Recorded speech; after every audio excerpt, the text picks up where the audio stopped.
শ্রীমঙ্গলের চাঁদের গাড়িতে আছি আমরা।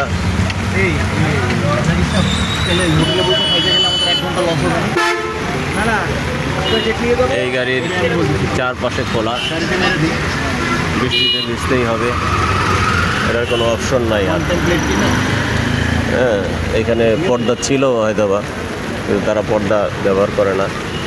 শ্রীমঙ্গলের যে ঐতিহ্যবাহী বৃষ্টি, এটাতে ভিজতেই হবে। এখানে একটা সুন্দর একটা সিস্টেম করছে, বেশ ভালো লাগলো। এই যে এসি, প্রাকৃতিক এসি। সাধারণ গাড়িগুলিতে পুরোটা কাজ থাকে, এখানে একটা জায়গা করা হয়েছে যেটার মধ্যে বাতাস এই গাড়ির ভিতরে আসতে পারে। ড্রাইভার সহ, পিছনের প্যাসেঞ্জার সহ সবাই খুব ভালো অনুভব করবে যখন গাড়িটা চলবে।